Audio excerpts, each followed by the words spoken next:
Estamos transmitiendo desde Acapulco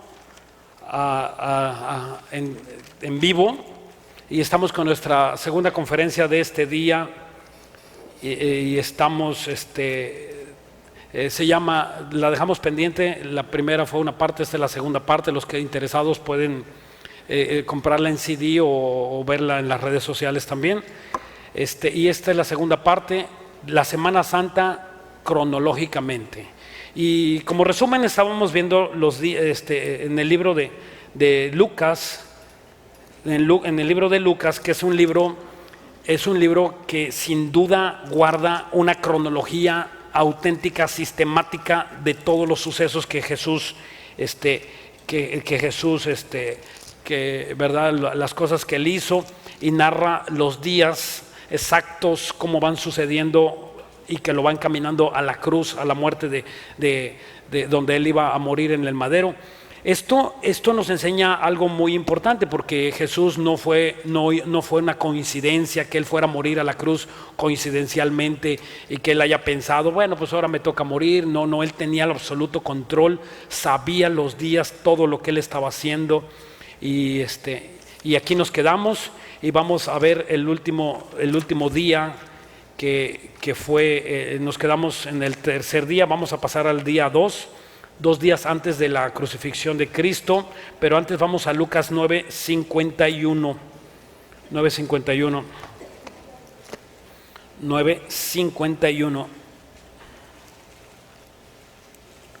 Sí, 9:51. Algunos teólogos dicen que el libro de Lucas es como si fuera, ¿verdad?, un manual, ¿verdad?, algo, ¿verdad?, como que encamina todo a la cruz de Cristo. Todo, ¿verdad?, se encajona. Él estaba predicando por allá, por otros lugares, y de repente él va y se enfila a predicar a Jerusalén, a su tierra amada. Jerusalén es la tierra que va a ser nuestra, ¿no? Ahora que el Señor venga y seamos arrebatados, nosotros vamos a ir no a vivir a esa Jerusalén vieja y fea, no, y apestosa, no. Vamos a ir a vivir a una nueva Jerusalén, y va a descender del cielo, dice, diáfana, transparente. Imagínate una ciudad transparente, diáfana como el cristal, transparente como el cristal, y va a descender y se va a colocar ahí mismo en Jerusalén, y nosotros vamos a habitar ahí. Solamente el pase de abordar se llama Jesucristo, si está contigo, y allá nos vamos a ver. Y nos vamos a acordar de estos tiempos, porque dice la Biblia que vamos a tener memoria. Imagínate, oye, ¿te acuerdas cuando estábamos en el Calinda? Sí, hombre, yo me sentaba por allá, y va a ser algo hermosísimo. Son los tiempos que esperamos. Esperamos cielos nuevos y tierra nueva, donde mora la justicia y donde nuestro Dios va a ser nuestra luz. Imagínate, viene lo mejor. Ok, dice aquí en Lucas 9:51, dice, cuando se cumplió el tiempo, está narrando Lucas, cuando se cumplió el tiempo que había de recibir, de ser recibido arriba en Jerusalén, su rostro, dice, afirmó su rostro para ir a Jerusalén. O sea, en ese momento Jesús dice, voy a Jerusalén. Y todos los que estaban ahí, dice, ¿qué? ¿Cómo? ¿A Jerusalén? No vas a ser bien recibido. Y dice, voy a mi querida y amada Jerusalén. Y dice en el versículo 52, envió pues mensajeros delante de él, de los cuales entraron a una aldea de los samaritanos para hacer los preparativos, seguramente para llevar bastimento, comida, agua, lo que fuera, ¿verdad? Mas no le recibieron, porque su aspecto era como de ir a Jerusalén. Inmediatamente, cuando una persona quiere hacer lo bueno, viene la oposición. Inmediatamente, Satanás no te deja ni un segundo. En el momento que te digas, voy a dejar el cigarro, voy a dejar el alcohol, voy a dejar la mujer, la amante, voy a dejar el dinero robado, voy a dejar la mala vida, en ese momento vas a tener oposición. No lo digo yo, lo dice la Biblia. Jesús pues fue a predicar a Jerusalén, y vemos como aquí es un parteaguas de la vida de Jesús. No lo narran ni Mateo, ni Marcos, ni Juan. Este momento simbólico de Lucas solamente lo dice, ¿verdad?, de una forma dramática, de una forma hace énfasis. Jesús dice, ¿verdad? Un punto de quiebre, vamos a Jerusalén. Afirma su rostro, dice, estoy decidido de que empezamos a ir a predicar a Jerusalén. Y contrapunto, deja a Galilea, donde era su centro de operaciones, regresaba y predicaba en muchos lugares, y ahora iba a ser Jerusalén el lugar donde ellos iban a ir a predicar, ¿verdad? Para terminar su ministerio. Jesús, después de 3 años y medio, decidió ir a terminar su vida, a ser sacrificado. Él murió. Acuérdense que el monte Gólgota o el monte de la calavera no está dentro de las murallas de Jerusalén, está afuera. Y tal y como lo dice en el libro de Éxodo, ¿verdad? Que el sacrificio tenía que ser celebrado afuera del campamento, ¿verdad? Como algo despreciable, como algo que no era digno, y así lo mataron y lo crucificaron a nuestro Señor de gloria, a nuestro Señor Jesucristo. Así es que vamos a ver, pues, vamos a profundizar en estos puntos. Y vamos pues a nuestro día, vamos al segundo día antes de la crucifixión. Vamos a Mateo 26, en Mateo 26, mientras lo buscan.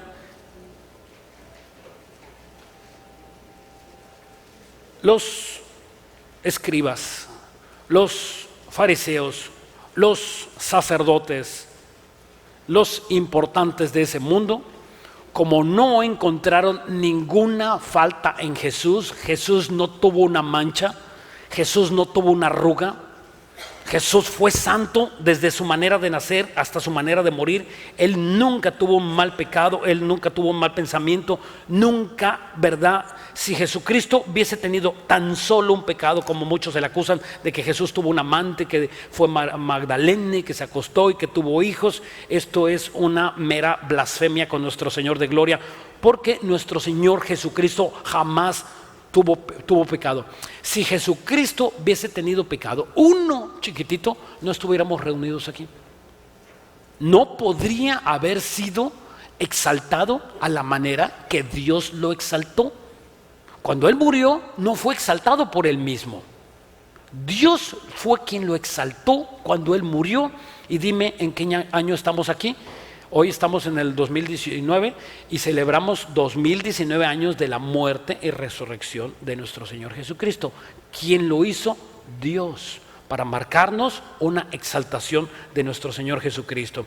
Y como los sacerdotes y fariseos, repito, y escribas no encontraron nada malo en Él, no lo podían acusar, entonces ¿qué hicieron? Inventaron. Como muchos abogados corruptos, para ganar un juicio, yo espero que no seas de esos, inventan mentiras, inventan los testigos. Dice la Biblia en Proverbios, hay de aquel que se levante como un testigo falso, ¿verdad? ¿Por qué? Porque Dios odia a los testigos falsos, porque a Jesucristo lo crucificaron y lo acusaron testigos falsos. Ok, dice aquí en Mateo 26:1, dice: cuando hubo acabado Jesús todas estas palabras, dijo a sus discípulos: ¿sabéis que dentro de cuántos días? 2. ¿Cuántos días le quedan de vida a Jesús? 2. Entonces aquí puedes poner una nota, estamos hablando del 2 días antes de la muerte de Jesús. Se celebraba la Pascua y el Hijo del Hombre será entregado para ser crucificado. Aquí es lunes 2. Lunes 2. Es importante entender estos días. Es lunes 2 días antes de su muerte. Y dice, es que vi un hermano que hizo cara fea, dije, sí, estoy mal. Entonces, dice el versículo 3, entonces los principales sacerdotes, los escribas y los ancianos del pueblo se reunieron en el patio del sumo sacerdote llamado Caifás, y ahí empezaron a planear, ¿verdad? Y tuvieron consejo para prender con engaño a Jesús y matarle. Pero decían, no durante la fiesta, para que no se haga alboroto en el pueblo. Fíjate, esto estaban planeando. Y como venía la Pascua, ¿verdad? El Cordero Pascual, o la Pascua también, o también la Santa Cena, ¿verdad? Que son nombres comunes, ¿verdad? Ya había pasado el Shabbat. Ahorita estamos en el lunes, 2 días antes de Jesucristo. de la muerte de Jesucristo, y se preparaba la Pascua que iba a ser 2 días adelante. Entonces ellos no querían matar a Jesús, pero no querían matarlo durante la Pascua, porque muchas personas visitaban a Jerusalén. Entonces venían de muchos lugares, de muchas aldeas, y decían ellos: no, Jesús tiene muchas personas conocidas. Jesús tiene muchos conocidos, muchos seguidores, y sería el peor error matarlo cuando Jerusalén esté lleno de sus seguidores. Entonces ellos planearon: hay que hacerlo antes de la Pascua, antes de que venga toda esa multitud de personas. Miren, vamos aquí al versículo, a Mateo 20:17. Mateo 20:17.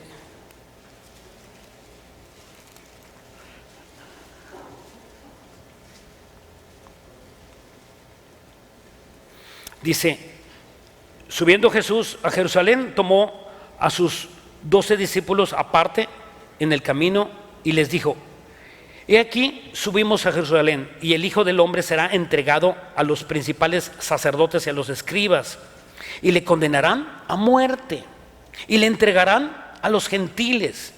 Fíjate, aquí Jesús está profetizando algo que todavía no sucede. Y en el versículo que acabamos de leer, en el capítulo 26, ellos están planeando matarlo antes de la Pascua. Y Jesús está diciendo que los sacerdotes, los escribas, lo iban a condenar a muerte durante la Pascua. ¿Quién iba a ganar? ¿Los que estaban planeando hacerlo antes, o Jesús, que estaba diciendo las cosas tal y como iban a suceder? Esto es importante verlo, porque ellos planeaban hacerlo antes, y Jesús dijo: se va a tener que hacer como yo digo, y voy a morir en el día de la Pascua. Esto enseña que los planes del hombre son unos. Tú puedes hacer planes, y tú puedes decir: voy a ir acá, voy a vender, voy a comprar, voy a ir de viaje, me voy a ir a Semana Santa, voy a hacer tal cosa, voy a hacer aquello, voy a hacer esto otro, ¿verdad? Y dice en Proverbios 16:1: del hombre son las disposiciones del corazón, mas de Jehová es la respuesta de la lengua. Dios sabe cuándo te vas a morir. Dios sabe el día, la hora exacta que Dios te va a llamar a casa. Dios sabe cuántos hijos más vas a tener, si los tienes. Dios sabe de qué vas a enfermar. Dios sabe qué vas a comer mañana, si vas a comer o no. Dios sabe todo de tu futuro, lo sabe perfectamente Él. La Biblia dice en el Salmo 139 que Dios conoce tus pensamientos, lo que habrás de decir, y antes de que lo que digas, ya Dios sabe lo que vas a decir. Dios sabe lo que piensas. Dios sabe lo que traes en tu mente. A Dios no le engañas, no le engañamos. Dios es misericordioso, sí, y está esperando que te arrepientas. Es lo que está pasando. A Dios no se le tima, no lo podemos engañar. Él sabe exactamente las cosas que van a suceder. Y sabes qué, y como Dios tiene el control absoluto de las cosas que van a suceder, y cuando tú estás confiando en Él, ¿sabes qué pasa? Descansas, no te afanas. Si te dices: bueno, es que no tengo trabajo, no tengo este dinero, no tengo este carro, no me ha salido la obra, no me ha salido aquello, el negocio aquel, ¿verdad? Y tú te afanas, pero tú sabes y entiendes que Dios tiene el control absoluto de las cosas, de todo lo que sucede en tu vida. Él es soberano, no hay quien le dé consejos a Dios. Tú le puedes mover el corazón a Dios. Sin duda en la oración tú te pones de rodillas y le dices: Señor, ayúdame en esta necesidad, y Dios lo cambia las cosas. Pero Dios tiene predeterminada la hora y el segundo y las cosas que van a suceder en tu vida y en mi vida y en cada persona de ser humano sobre la faz de la tierra. Dios tiene el absoluto control de todo. Si alguien dijera: eso no puede ser cierto, y si tú dijeras que eso no es cierto, entonces no es Dios. El Dios de la Biblia tiene el control 100% de todo. Y aquí es una muestra. Se cumple exactamente lo que Dios quería, ¿verdad?, enseñarle a los discípulos, que Él tenía el control de de las situaciones y de las cosas que estaban sucediendo. Ok, entonces estamos en este momento. Dice que alistaron los alimentos. Acuérdense que para nosotros el día, eso es importante, para nosotros el día comienza a las 12 del día, a las 12 de la noche, y comienza a las 12 y un segundo, ¿verdad? Comienza el día. Para los judíos comienza el día a las 6 de la tarde, el tiempo judío, y termina justamente a las 6 de la tarde, ¿verdad? O viceversa. ¿De dónde lo sacan? Justamente de Génesis 1:5, donde dice Dios, y fue la tarde y la mañana un día. O sea, el día judío empieza no en la mañana, sino en la tarde. Y vamos pues a ver este día de su crucifixión, un día antes de su crucifixión. Mateo 26. Mateo 26.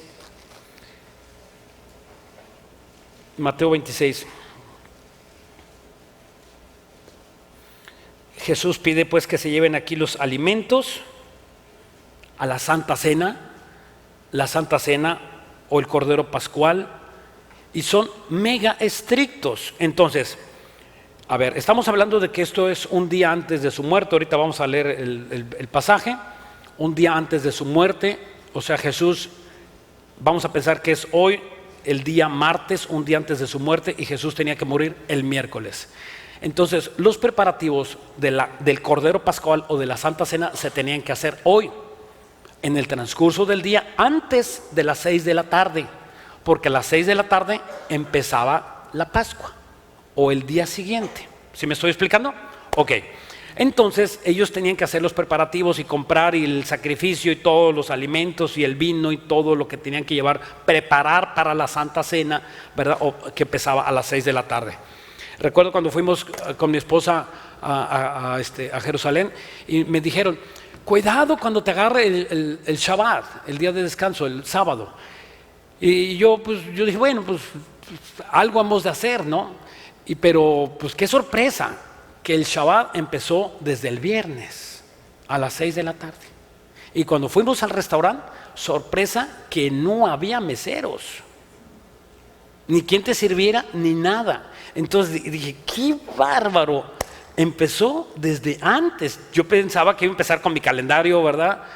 Con mi calendario gentil, porque tenemos un calendario gentil, ellos tienen un calendario judío, y ellos empezaron el Shabbat el viernes a las 6 de la tarde.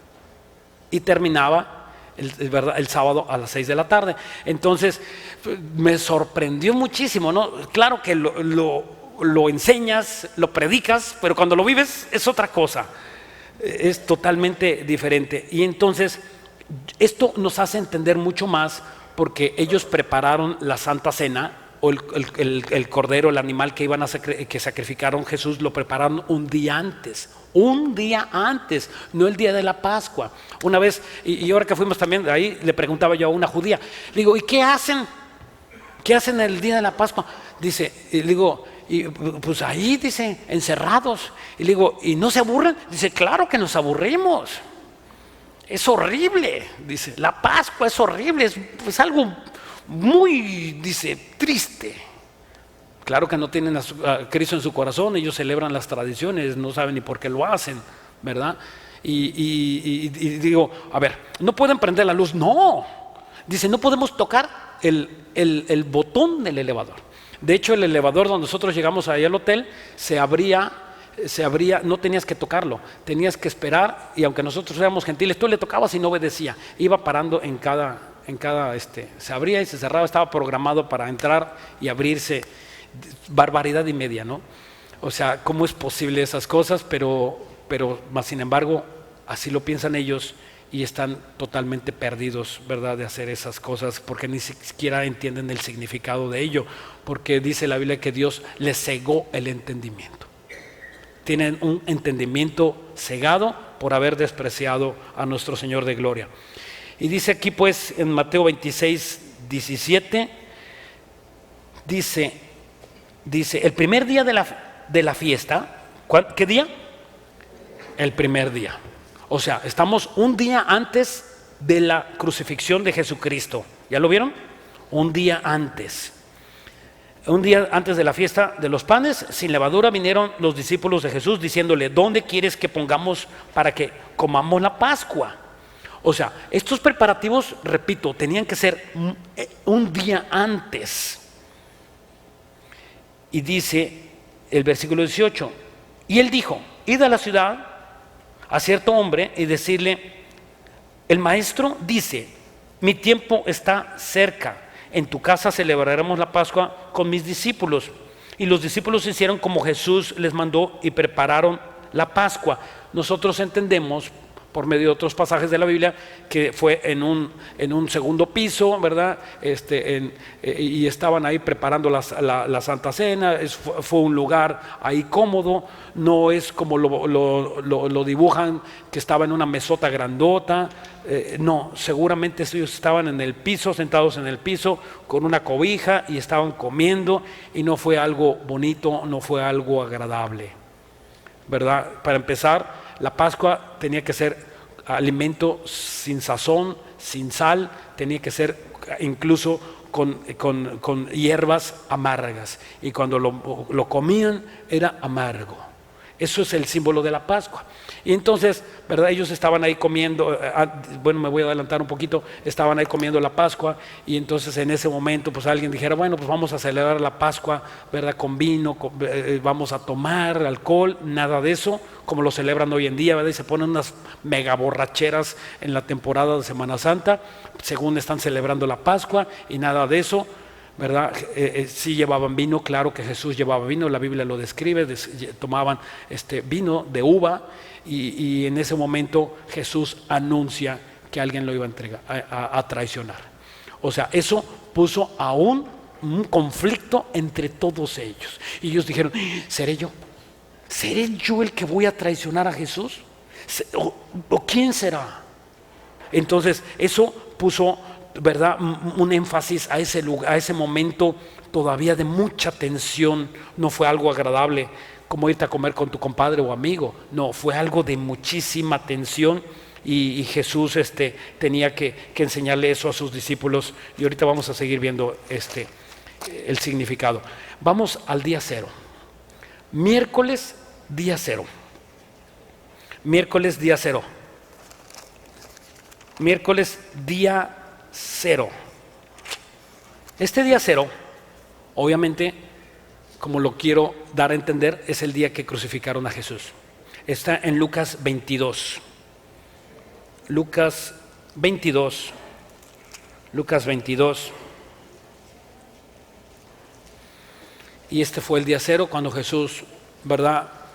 En ese momento, seguramente la Pascua, la comida, ¿verdad? La Santa Cena, el Cordero Pascual, ellos lo tomaron a partir, obviamente que después de las 6 de la tarde.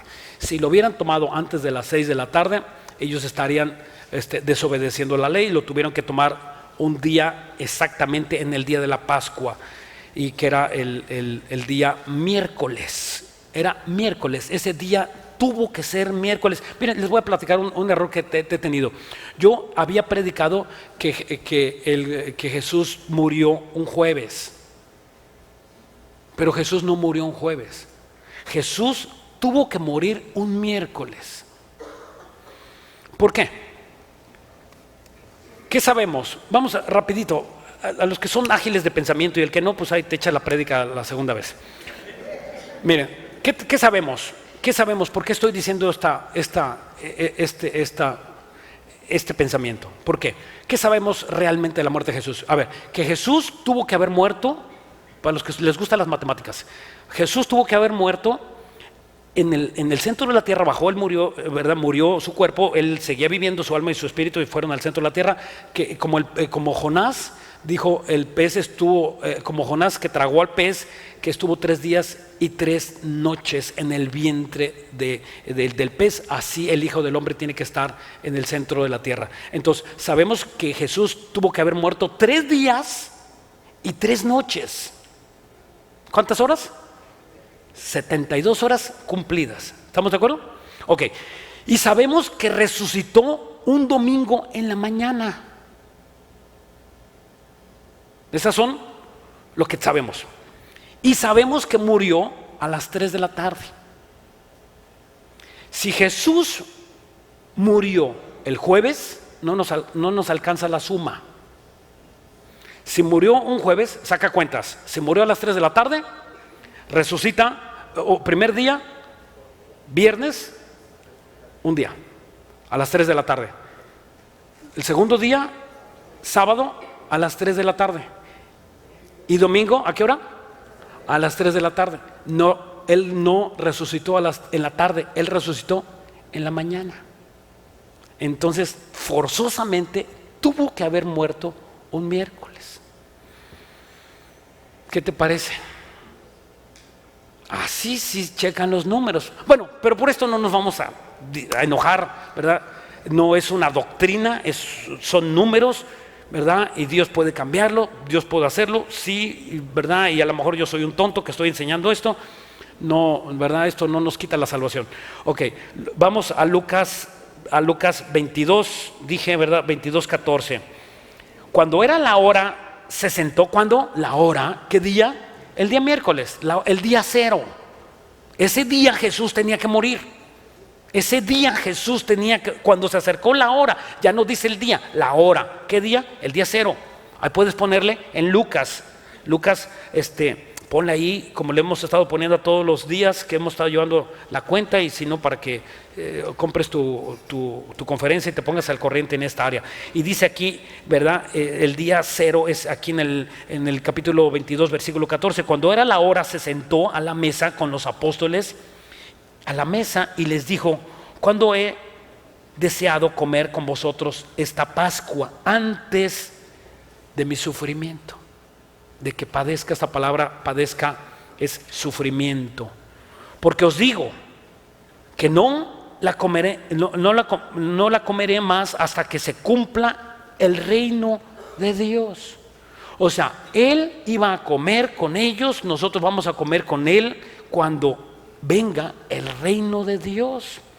Ahí nosotros vamos a celebrar una fiesta pequeñita, de unos cuantos días, de unos cuantos años, que se llama el milenio. Y vamos a estar por 1000 años, un periodo de vacaciones para nosotros los cristianos. 1000 años. Y vamos a comer, a beber vino, ya no te vas a emborrachar, ya no vas a, ¿verdad? Y vas a poder comer todo lo que quieras. Y vamos a tener en esa mesa, ¿verdad?, que Jesús tiene preparada para nosotros. Dice el Salmo 23, que aderezas mesa en presencia de mis angustiadores, unges mi cabeza con aceite y mi copa está rebosando. Ese pasaje se está refiriendo a los tiempos cuando Jesús venga y Él mismo nos va a tener la mesa servida. ¿Te imaginas? Tú a lo mejor fuiste mesero y siempre le diste de comer a tu esposo.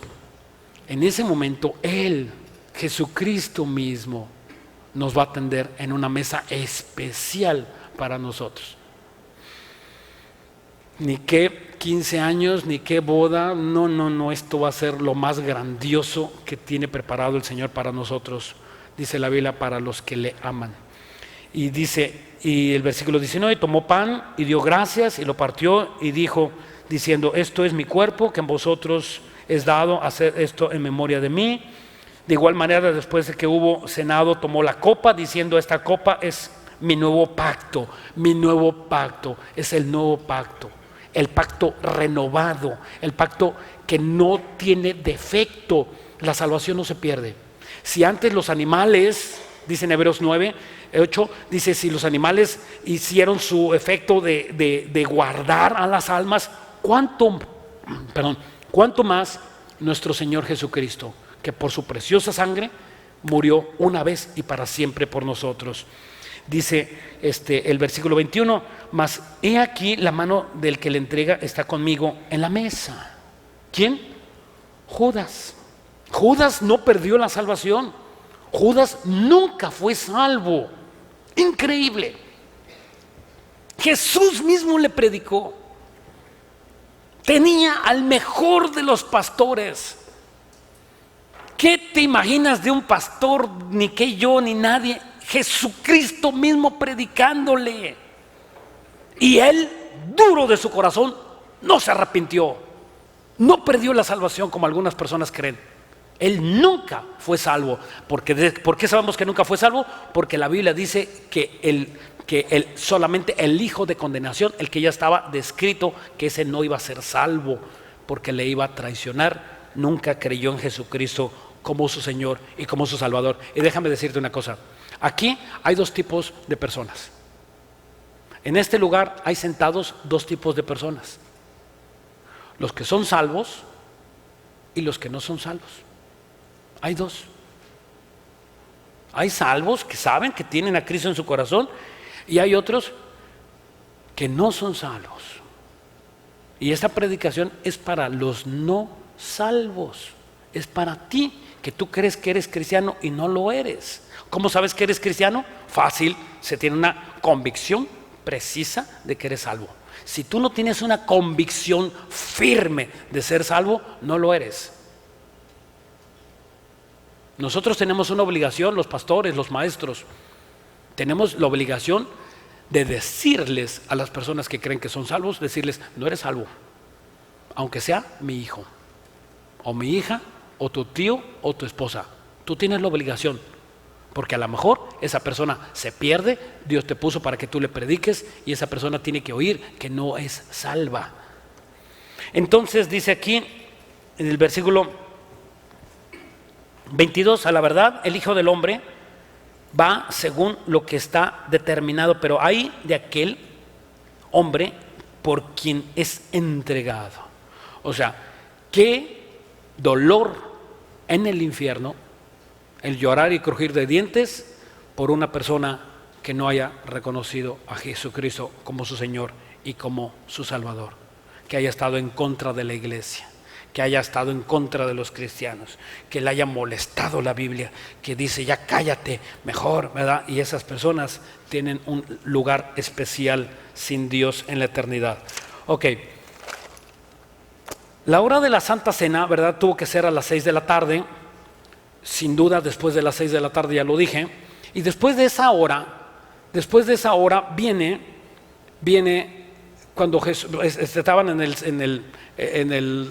el lugar alto, ¿verdad?, en el lugar donde estaban celebrando la Santa Cena, y después de ahí Jesús ora por ellos en ese momento ahí en el lugar en el aposento alto, y Jesús ora por ellos y ¿verdad?, y los bendice a ellos, y en ese momento tienen que bajar y tienen que ir a Getsemaní, y cuando van a Getsemaní, ¿verdad?, que es el lugar donde tenía que preparar su corazón Jesús para ir a morir, y el arresto fue a las 6 de la mañana de ese mismo día. Estamos hablando del día miércoles, ¿sí? De ese miércoles el arresto fue a las 6 de la mañana, el día todavía no se acaba a las 6 de la tarde. Él murió a las 9. Su crucifixión, fíjense, lo arrestaron a las 6. ¡Qué juicio tan horrendo! De las 6 de la mañana que lo arrestan, ¿verdad? Lo arrestan a las 6 de la mañana, y a las 6, 7, 8, a las 9 ya estaba en la cruz. Inmediatamente los sacerdotes, los escribas, se dieron prisa para hacerlo injustamente en la madrugada. Lo arrestan en la madrugada, le dicen ¿verdad?, al traidor: a ver, Judas, ¿dónde está tu maestro? Vamos por él. Y dice: al que yo bese, y le da el peor beso que tiene registrado la historia, y besa a su maestro y a su Salvador, y lo entrega por unas cuantas monedas. Y Jesús, de las 9 que fue colgado, a las 9 de la mañana y hasta las 3 de la tarde, son 6 horas que estuvo colgado entre el cielo y entre la tierra. Dice la Biblia: despreciado de los hombres no lo quisieron. Y Jesús estaba en ¿verdad? No es coincidencia, no es algo que yo estoy acomodando. Jesús pudo haber estado crucificado en el piso, pero estaba crucificado en el aire, demostrando que el mundo no lo quería. Pero también no estaba con su Padre. demostrando que Jesús tenía que llevar el pecado de cada uno de nosotros. Jesús puesto entre el cielo y la tierra, despreciado de los hombres y también desechado de Dios. Tenía que morir. Cuando Él murió, dijo: Elí, Elí, lama sabactani, Dios mío, Dios mío, ¿por qué me has abandonado? Dios nos mandó al Señor de gloria, hecho más hermoso que los cielos, sublime, maravilloso, bondadoso amor. No se encontró en Él pecado, nos vino a salvar. Y actualmente está haciendo, el Espíritu Santo está tratando contigo ese mismo punto. Y nosotros se lo regresamos muerto. No lo queremos, Dios. Queremos nuestra vida. A mí no me molestes. Voy a seguir en mi alcohol. Voy a seguir con mi amante. Déjame en paz. No quiero nada contigo. Ese mismo pensamiento sigue estando en el corazón de muchas personas en este mundo. ¿Qué juicio tan injusto? 6 juicios en dos o 3 horas, en menos de 2 horas. Primero con Anás, Caifás, el Sanedrín, con Poncio Pilato, luego con Herodes, y regresa otra vez con Pilato. 6 veces fue enjuiciado. Y los gobernantes romanos decían: yo no encuentro nada en esto. Y los religiosos: crucifíquenlo, que se muera, no lo queremos ver. Ha sanado enfermos, ha resucitado a los muertos, está en contra de nosotros. Eso decían los sacerdotes. Y los gobernantes decían: yo no veo nada en él. Pero como eran populistas, el peor gobierno que crucificó a nuestro Señor de gloria, un populista que le gusta los aplausos, el peor gobierno que Dios escogió en la tierra para crucificar a Jesús, un gobierno corrupto, y que además tenía la muerte más letal que el humano haya inventado, la crucifixión. Déjate de cuentos. No es la silla eléctrica, no es la inyección letal, es la crucifixión, la muerte más horrenda, y ahorita la vamos a ir viendo poco a poco. ¿Cómo puede ser, verdad, que hoy estos juicios increíbles, analizados, verdad, tenía que haber testigos, tenía que presentar a alguien que lo defendiera? Hubo testigos falsos, sin los tribunales cerrados. A las 6 de la mañana cerrados, los despertaron de sus camas. Ya está Jesús, vamos a juzgarlo. Así, en una forma precipitada, acabaron con nuestro Dios. Cuando nosotros no entendemos, ¿verdad?, la muerte de Jesucristo, cuando un cristiano no entiende la grandeza de la enseñanza que hay atrás de la muerte de Jesucristo, de la resurrección, tu vida no cambia. Cuando tú entiendes lo que Dios hizo por ti y por mí en la cruz, es cuando tú entiendes y cambias. No te puedes resistir a ver a un hombre crucificado. Alguien dice: ¿sabes qué?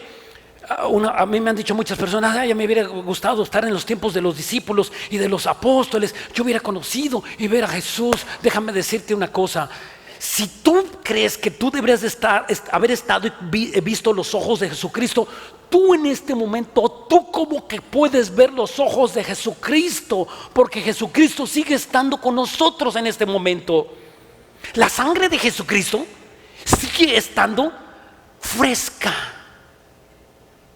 No es una sangre podrida, es una sangre fresca para salvar a aquellos que están oyendo, aquellos que necesitan una salvación. Quizá tú has jugado con la salvación. Quizá tú has oído una y has oído 2 veces y 3 veces y tú no has querido hacer caso. Quizá Dios hoy habla a tu corazón. Dice la Biblia que a Jesús le azotaron 40 azotes en la espalda. Lo dice el Evangelio de Juan, capítulo 19. A Jesús lo amarraron y dijeron, este no es digno. ¿Por qué no era digno? ¿Porque les decía sus pecados? ¿Porque le enseñaba un camino excelente para vivir? ¿Porque les decía, hay un infierno y hay un cielo? ¿Por eso lo mataron? ¿Porque decía, no te metas con mi vida? 40 latigazos en la espalda. Lo amarraron, realmente lo desnudaron. La pasión de Cristo, que es lo más semejante, se parece en un 30% de lo que describe la Biblia. Lo desnudaron, lo amarraron con cadenas y entre varios soldados les daban un azotes. Los látigos medían aproximadamente entre 2 y 3 metros y en las puntas tenían de 6 ramales, eran 6 ramas, ¿verdad? Así como una chicota de 6 ramas, y cuando lo azotaban, el látigo, como llevaba muchísima velocidad, se daba vuelta así, ¿verdad? Agarraba una fuerza, ¿verdad? Es porque truena, cuando alguien azota un látigo y se oye, ¿verdad?, el tronido, es porque rebasa la velocidad del sonido, y es porque truena. Entonces, ¿verdad? Y entonces con esa velocidad se enterraba aquí, las puntas tenían hierro y pedazos de hierro y de hueso que al enterrar aquí, ¿verdad?, se le enterraban y los soldados le jalaban. ¿Sabes qué estaban haciendo? Desollándolo, arrancando su piel de nuestro Señor Jesucristo, y le arrancaba, y el que sigue, 40 azotes. Expuso sus músculos, quedaron expuestos los músculos, los huesos, quizá parte de sus intestinos, su cara desfigurada, totalmente.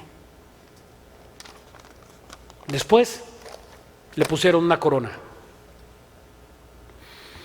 Le ponen una corona de aproximadamente 2 pulgadas las espinas. Tú que te decías al rey de los judíos, toma tu corona. Y se la pusieron en su cabeza, ¿verdad? Afectó los músculos, ¿verdad? Si apenas si nosotros tenemos alguna estilla en la cabeza, un golpecito, y cuánto duele la cabeza, con un dolor impresionante. Hay personas que han tenido descalabros y tienen tanto dolor que quieren suicidarse. En Isaías 52 dice que su cara fue desfigurada. Ya no vimos en él su rostro hermoso. ¿Cuál era él? Ya no lo vimos, quedó completamente desfigurado. Déjame decirte, hacer un paréntesis aquí. ¿Sabes qué hizo eso? Tus pecados. Cada que tú te emborrachabas, cada que tú fornicabas, cada que veías pornografía, cada que decías una mentira, era un golpe, un latigazo para nuestro Señor Jesucristo.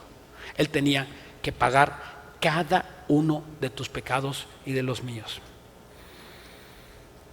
La crucifixión, algunos piensan que la crucifixión tenía que ser el lugar donde las personas morían desangradas. Esto no lo dice la Biblia. Tenía él que morir con un dolor de corazón. Ahorita lo voy a explicar. Los clavos, antes de narrar la muerte, los clavos eran aproximadamente de 3-4 pulgadas. De 3 o 4 pulgadas, uno en cada mano, uno en cada pie, y al atravesar el clavo molesta un hueso, la membrana periostio del hueso, y con un dolor que es sumamente doloroso. Cuando le meten a alguien aquí un clavo, inmediatamente la mano se hace tipo garra. Las dos se hicieron así como garra, con el dolor insoportable que nuestro Señor estaba sintiendo por nuestros pecados. Normalmente esas personas que son perforadas en las muñecas pierden el conocimiento. Jesús era una persona sumamente sana, sumamente musculosa y sumamente, ¿verdad?, resistente. El trato que le dieron a él era tan cruel, ¿verdad? Ellos pensaban que azotándolo iban a acabar y que nadie más les iba a decir lo que tenían que hacer. Y ahí en la cruz, vemos a un hombre que estaba crucificado entre el cielo y la tierra, a un hombre obediente. Por ejemplo, Luzbel, el que después se convirtió en Satanás, tuvo el pensamiento: yo me voy a sentar donde yo quiera. Adán y Eva dijeron: seremos como Dios. Y Jesús dijo: yo voy a obedecer. ¿Con quién te identificas tú? Muere pues a las 3 de la tarde, colgado desde las 9 de la mañana. Dice la Biblia que a la hora novena Jesús, ¿verdad?, expiró y murió. Muchas personas dicen que ¿cómo es que murió Jesús? Algunos dicen que murió por asfixia, porque normalmente los crucificados morían por asfixia. Déjenme explicar esto. Cuando un crucificado estaba, ¿verdad?, clavado en la cruz, y estaba colgando para respirar, cuando tú te cuelgas de los brazos, te cuesta llenar el tórax. Te tienes que hacer así para llenar el tórax, porque al tener los brazos colgados, ¿verdad?, el cuerpo colgado de los brazos, el tórax se comprime y cuesta trabajo respirar. Y esto normalmente morían los crucificados de asfixia. Y otros, ¿verdad?, dicen que Jesús murió desangrado. Es el común denominador que he oído siempre, que Jesús murió desangrado, y la Biblia no enseña eso. En el Salmo 22:14 dice que su corazón fue hecho como cera. Y lo da, esto lo tiene, por ejemplo, cuando el soldado ya fue la hora de que tenía que morir. Entonces los soldados normalmente tenían que romperles con un bat grandísimo, ¿verdad?, un palo así grande, y le rompían las piernas, y al romperle las piernas entonces quedaban colgados y en ese momento morían de asfixia. Pero se cumple lo que el Salmo dice, que ninguno de sus huesos iba a ser quebrantado. Entonces, cuando viene el soldado y vio que ya no respiraba, lo que hizo fue enterrarle una lanza cerca del corazón. Se le entierra la lanza y sale una gota de agua combinada con sangre. No salió un chorro de sangre, salió una gota de agua combinada con sangre. Esto quiere decir que el corazón, cuando le entierra la lanza, el corazón, Jesús ya estaba muerto, pero Jesús murió porque el corazón se le hizo agua, le explotó por la angustia del pecado que él sintió por ti y por mí. Y la lanza, después de haber atravesado a Jesucristo, tenía una gota de agua y una gota combinada con sangre. Dios lo planeó. Dios tenía que salvar la humanidad, porque la humanidad ya se había perdido en toda la depravación que tú y yo conocemos. La humanidad está perdida. Está de veras ahora en España. He estado estudiando de este caso. En España, si hay una persona que quiera cambiar el sexo, el gobierno le paga, le cambia, lo operan, senos, depravaciones totalmente, ¿verdad?, lo que tú te imagines. Pero si una persona va al mismo hospital y le dice: oye, tengo una afección cardíaca, no lo operan. ¿A qué grado hemos llegado la humanidad de depravación sexual? ¿A qué grado estamos perdiéndonos? ¿Cómo es posible que hayamos llegado a este grado? ¿En dónde nos perdimos la humanidad? El mundo dice: no, el cambio climático, los problemas económicos, los gobiernos, las enfermedades. La Biblia dice que el resultado de la maldad y de todo lo que hay en el planeta Tierra es el producto del pecado. El pecado es el que ha contaminado el planeta Tierra, y el planeta Tierra tiene que morir. Y el planeta Tierra va a morir, quieras tú o no quieras. Así seas, ¿verdad?, un cuidador de que cuides la fauna y que cuides ¿verdad?, todos los animales, y de que no haya contaminación. Este planeta es irreparable. Jesús mandó a su Hijo Jesucristo sabiendo que este mundo no tiene solución.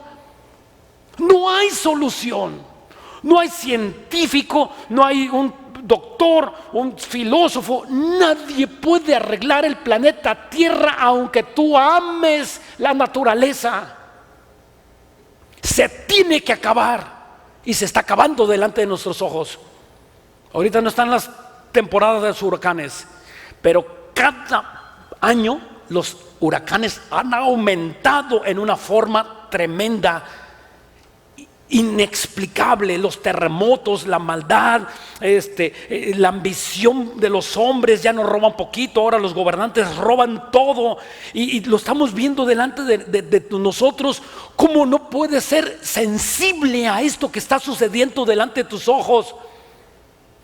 Lo que sí es claro, dice la Biblia, que Jesús afirmó sus ojos para ir a morir a la cruz. Y por otro lado, los sacerdotes planeaban matar a Jesús.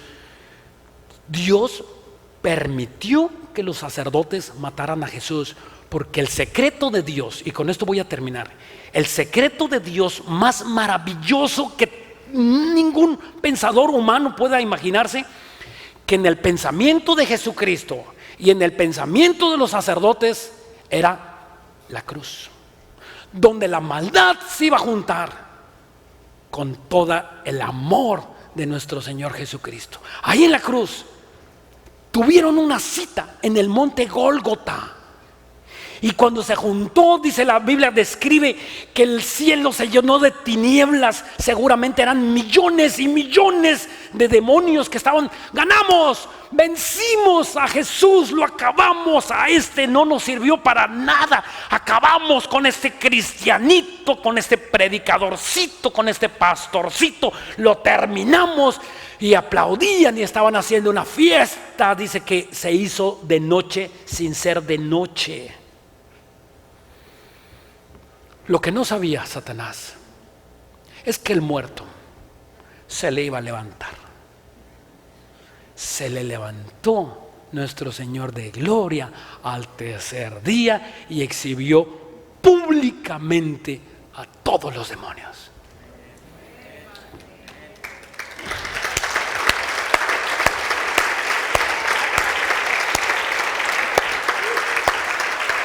Y Jesús se presenta y va primeramente con las mujeres, después con los discípulos. Y cuando los discípulos dicen: Jesús, eres tú, lo abrazaron, lo besaron. Y Jesús restauró al Pedro, que lo había engañado, que lo había traicionado 3 veces, ¿verdad? Y levantó a sus discípulos.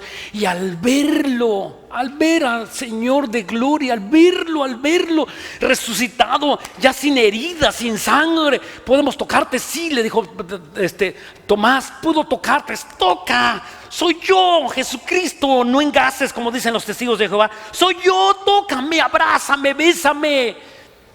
Y los abrazaba y los besaba. Eres tú, Jesús, no lo podemos creer. ¿Cómo hiciste esto? Les dice: voy a preparar lugar para ustedes. Donde yo estoy, ustedes también van a estar. Voy allá con mi Padre. Tengo que subir, pero les voy a dar una comisión. Vayan y prediquen este evangelio a toda criatura, a toda persona que no tiene esperanza, a todo borracho, a todo parrandero, a todo marihuano. A esos son los que tenemos que traer. Esta iglesia debe de haber homosexuales, debe haber lesbianas que estén expuestas a predicar la palabra. A esos borrachos, drogadictos, deben de estar sentados entre nosotros para que nosotros les estemos predicando. Los amamos, los bendecimos. Yo no los juzgo, ni tú ni nadie. Dios quiere levantarlos y cambiarles su forma de vivir, como la hizo conmigo y como la hizo con muchos de ustedes. Dios quiere cambiarte y restaurarte, que tengas una vida y que la tengas en abundancia. Hay personas que dicen: si yo volviera a nacer, ¿cuántas cosas cambiaría en mi vida? Seguramente no hubiera hecho aquello y no hubiera hecho aquello otro, menos hubiera robado ese dinero que me costó vivir en la cárcel. ¿Cuántas cosas, si se te diera la oportunidad de volver a nacer, tú no cambiarías? Me imagino que cambiarías al menos yo unas 100, unas 1000 cosas cambiaría en mi vida. Bueno, Dios te da una oportunidad y te da la promesa de que tú puedas cambiar tu vida a partir de este momento. Tú puedas ser una nueva persona a partir de este momento, no por tus méritos. No por tus méritos, escúchame. Como todas las religiones enseñan que tenemos que hacer algo para ganar la salvación. No, Jesucristo murió en la cruz. Él ya hizo los méritos. Tú no puedes hacer nada, eres pecador. Yo también soy pecador. El que murió en la cruz y resucitó de los muertos es Jesucristo. Tan solo recíbele como tu Señor y como tu Salvador. Inclinemos nuestros rostros y vamos a orar. Señor, gracias, Jesús hermoso, por este mensaje. Gracias porque has traído un aliento a nuestras vidas y que tú nos enseñaste que hay una vida después de esta vida. Jesús, tú ascendiste. La Biblia dice que tú ascendiste al cielo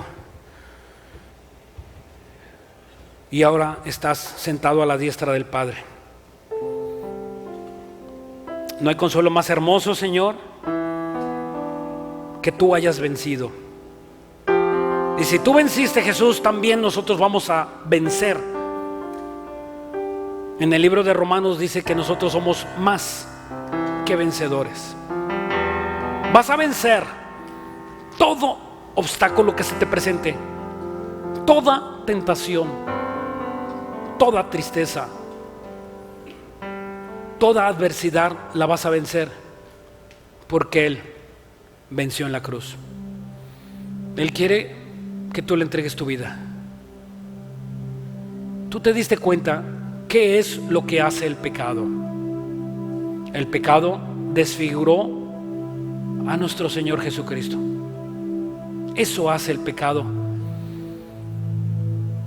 Transforma, nos hace como animales, nos hace irreconocibles ante nuestros familiares. Este es el momento que Dios preparó para que te encontraras con Él y le pidas que te dé una oportunidad más de vida. Tan solo diciéndole: Jesús,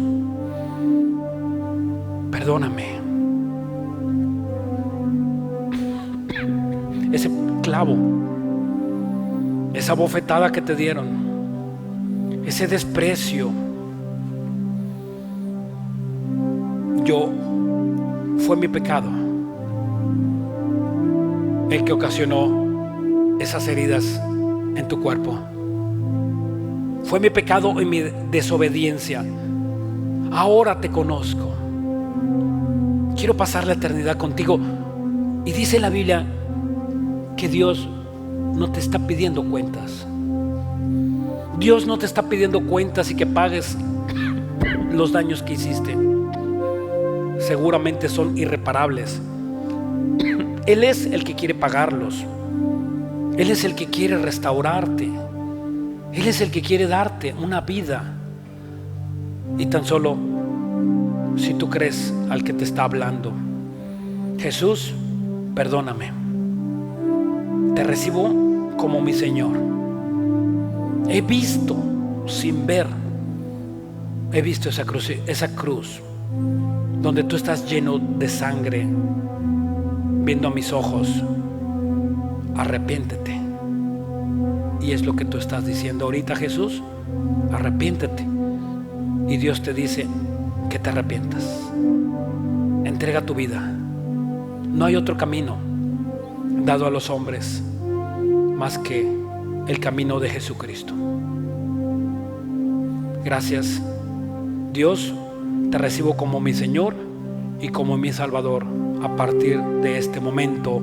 Amén y amén.